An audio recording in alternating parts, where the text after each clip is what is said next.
सतगुरु जी महाराज के नाम में सभी को जय सो की और प्रणाम। परमेश्वर फिर से एक बार मुझे आपके सामने में मैं परमेश्वर के वचन लेकर उपस्थित हुआ हूँ और परमेश्वर इन वचनों के द्वारा आपको आशीष दे। और आज का जो मेरा मैसेज है, जो परमेश्वर का वचन है, जो उसकी वाणी है, वो भजन संहिता 120 में लिखा है, सहायता के लिए प्रार्थना करना। कि जब इंसान के ऊपर में कुछ संकट आए या कोई मुसीबत आए तो परमेश्वर कहता है तुरंत उसी समय प्रार्थना करना, ताकि परमेश्वर आपको संकट से बाहर निकाल सके। यहाँ लिखा है भजन संहिता 120 में उसका एक में लिखा है, संकट के समय मैंने यहोवा को पुकारा और उसने मेरी सुन ली। संकट के समय मैंने परमेश्वर को पुकारा, उसने मेरी सुन ली। हे परमेश्वर, झूठ बोलने वाले मुंह से और छली जीभ से मेरी रक्षा करना। कहता है कि हे परमेश्वर, झूठ बोलने वाले मुंह से और छली जीभ से मेरी रक्षा करना। कहता है मेरे जो होठ हैं, ये मेरी जीभ है, हे परमेश्वर पिता, ये जीभ के द्वारा हमेशा इंसान के जीवन में कुछ ना कुछ ये जीभ के द्वारा अच्छा बुरा भला निकलता रहता है। हे परमेश्वर पिता, मेरी जीभ पर मैं नियंत्रण रख सकूं और इस जीभ के द्वारा मैं तेरी भक्ति कर सकूं और मैं इंसान के साथ में अपना रिश्ता अच्छा मजबूत बना सकूं। इसलिए इस जीभ को मुझे अपने वचन के द्वारा मुझे नियंत्रण करने की शक्ति दे और छली जीभ से मेरी रक्षा करना। कहता है जीभ ऐसी है जो इंसान को भक्ति करने में आगे बढ़ा सकती है और यही जीभ है इंसान को प्रेम में जोड़ सकती है और यही जीभ आपको आपके जीवन को कलंकित कर सकती है, आपके जीवन को परमेश्वर से अलग कर सकती है, परिवार से भी अलग कर सकती है। यही जीव, इसमें अच्छे गुण भी हैं और बुरे गुण भी हैं, मगर यदि ईश्वरीय ज्ञान है, अगापे प्रेम है, वो आपको परमेश्वर इस जीव को कैसे नियंत्रण में करना, कैसे भक्ति करनी चाहिए, वो परमेश्वर आपको वचन के द्वारा सिखा सकते हैं। हे छली जीभ, तुझको क्या मिले और तेरे साथ और क्या अधिक किया जाए। कहते हैं कि जीभ के साथ में आप क्या कर सकते हो? कुछ नहीं कर सकते, क्योंकि भोजन भी खाते आप, बोलते भी इसी से हैं, सारे भोजनों का स्वाद भी यही बताती है। इसलिए इस जीभ को यदि आप जिस तरीके से भक्ति लाइन में लेके जाना चाहते हैं तो जीभ उसी तरह से जाएगी, मगर यदि ईश्वर के साथ में आपका नाता अच्छा है, यदि आप परमेश्वर का वचन पढ़ते हैं, तभी ये जीभ काम करेगी। आगे लिखता है 121 में भजन संहिता में, मैं अपने आंखें पर्वतों की ओर उठाऊंगा, मुझे सहायता कहां से मिलेगी है। पर्वत जो है एक ऐसी चीज है जो उच्च स्थान तक जाती है और वो दूर से दिखाई देता है। तो एक परमेश्वर का दास कहता है कि मैं अपनी आंखें पर्वतों की ओर लगाऊंगा, कि मैं अपनी आंखें, मैं अपनी आत्मा, मैं परमेश्वर की ओर लगाऊंगा जो स्वर्ग लोक में रहता है। उस स्वर्ग में परमेश्वर रहता है, मैं उधर अपनी आंखें लगाऊंगा, वहां से मुझे सहायता मिलेगी। मुझे सहायता कहां से मिलती है? मुझे सहायता परमेश्वर की ओर से मिलती है जो आकाश और पृथ्वी का करता है।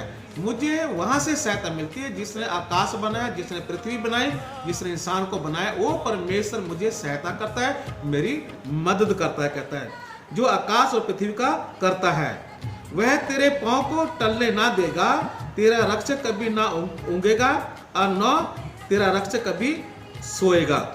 परमेश्वर को कभी नींद नहीं आती, उसको नींद का झोंका नहीं आता है और कभी सोता नहीं। परमेश्वर हमेशा जागता रहता है। ऐसे ही इंसान की आत्मा रात को जब हम सो जाते हैं तब भी हमारी आत्मा सोती नहीं है, हम अलग अलग तरीके के दर्शन देखते हैं, सपने देखते हैं। यदि आत्मा भी सो जाए तो कभी भी किसी को कोई दर्शन भी नहीं होगा, ना ही आपको कोई सपना आएगा।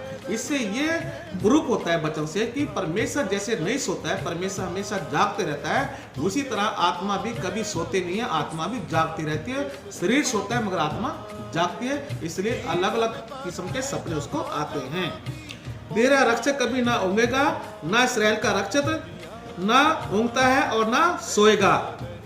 यहोवा तेरा रक्षक है, यहोवा तेरी दैनी और तेरी आड़ है।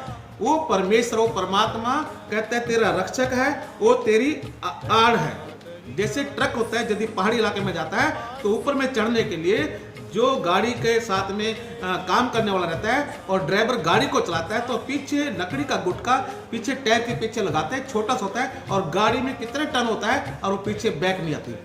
उस तरीके की छोटी सी चीज उसको लगा देने से गाड़ी पहाड़ी इलाके में ऊपर चढ़ जाती है। ऐसे परमेश्वर कहता है मैं तेरे जीवन में आड़ का काम करूंगा कि मैं तुझे बैक स्लाइड होने नहीं दूंगा, तुमको आगे ही बढ़ाऊंगा। यहोवा तेरा रक्षक है, यहोवा तेरी दैनी और तेरी आड़ है, ना तो दिन की धूप से और ना रात की चांदनी से तेरी कुछ हानि होगी। परमेश्वर सारी विपत्ति से तेरी रक्षा करेगा, वह तेरे प्राण की भी रक्षा करेगा। परमेश्वर तेरे आने जाने में तेरी रक्षा अब से लेकर सदा सर्वदा करता रहेगा। परमेश्वर हमारी रक्षा करता है। परमेश्वर कहता है तेरे जाने में तेरे आने में मैं तेरी रक्षा करूंगा। ना तो कहता है कोई विपत्ति तुझे नहीं गिरा पाएगी, ना दिन दोपहर में ना रात के अंधेरे में। कहता मैं तेरी रक्षा करूंगा और मैं तेरे संग रहूंगा, ऐसा कहता है। परमेश्वर कहता है यहोवा तेरी दैनी और तेरी आड़ है, ना तो दिन की धूप से ना रात की चांदनी से तेरी कुछ हानि होगी।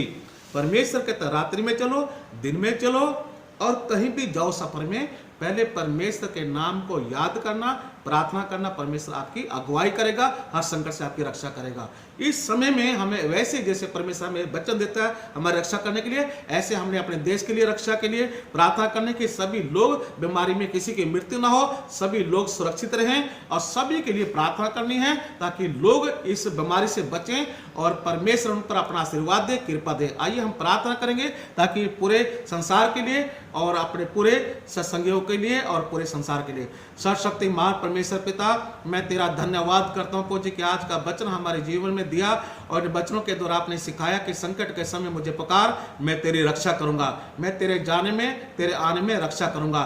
तेरा परमेश्वर कभी नहीं सोता है, वो हमेशा जागते रहता है। वो परमेश्वर हमेशा प्रार्थना सुनता है। पूरे संसार के लिए प्रार्थना करते, सब पर कृपा कर, दया कर, ताकि सभी लोग सुरक्षित रहें और तेरी महिमा पाए पहुंचे।